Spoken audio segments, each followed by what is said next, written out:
Today I want to take a look at protecting a web API with Azure AD and group memberships. So earlier we looked at making a to-do spa application, single page app, that provides the ability to read and write data to SQL Server. Here's our app up and running, just as a reminder. And we have the logout in the top right corner, and we have a route for user that shows context of who we're logged in as. That lets us know that we have a valid Azure AD token. Here's our data coming from SQL Server. Well, what if we wanted to filter this down to an Azure AD group membership, that you have to be part of a group in order to use this API call? There's a couple of moving parts that come into play. First, we want to come over here and check out our app registration and look at the token configuration. Now for this, I'm going to go ahead and remove the config that's here, show you guys how to set up a brand new one. So in your app registration, which if you remember is a GUID number that essentially tells you what app you're running. It also has a URI for where the app can be hosted, and there is our application ID GUID. On the left, you have a piece for token configuration. Opening up token configuration, we see that nothing's listed. We're going to go ahead and add a groups token here on the right. And we want to make sure to check the box for emit group as a role claim. This is really important because this is what puts the group membership inside of the token. If we don't emit the group, it won't be visible later. So we want to go ahead and turn that on. By the way, at the top here, you see there's a checkbox for all groups. And go ahead and turn on everything. Why would we not choose that? Well, it removes the ability to emit the claim. So we want to make sure that we do not check all.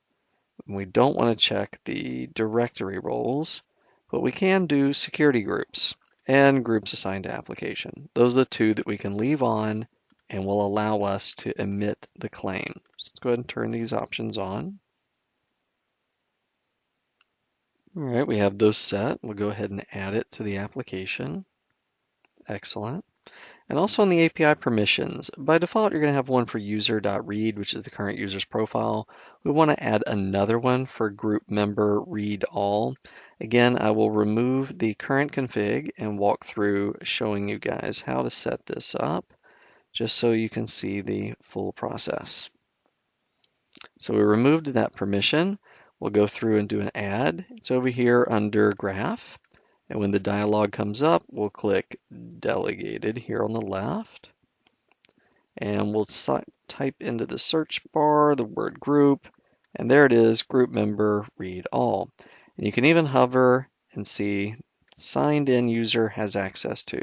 Read the membership of all groups. Cool. So we'll go ahead and check that, add permissions. And now we need to highlight the row and do grant for the org. That goes through as well.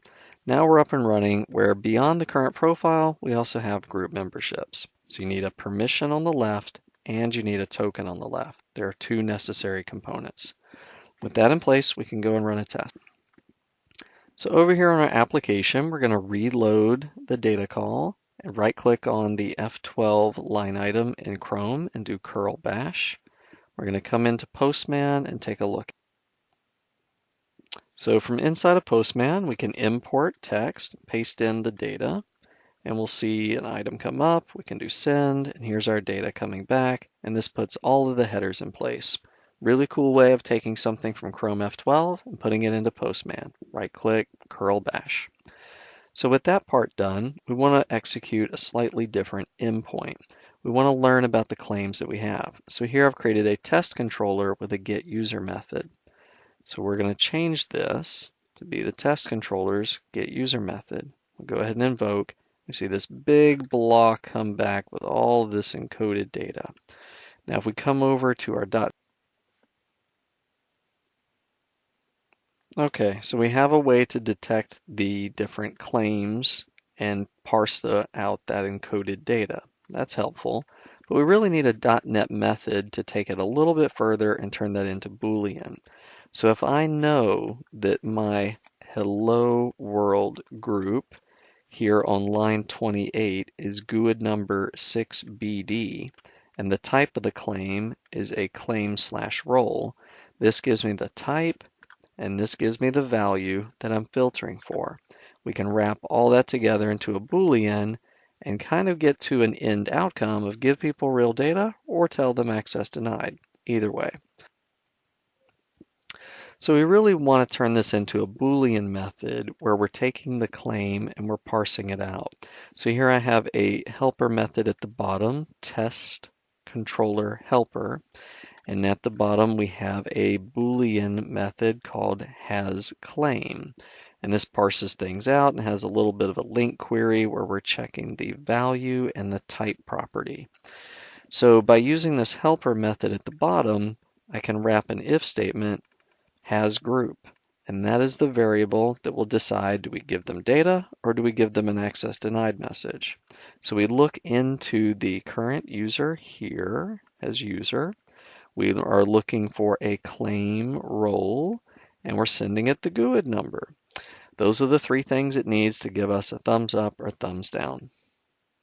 So back over in Postman, we're going to change our endpoint to get data. We're going to execute.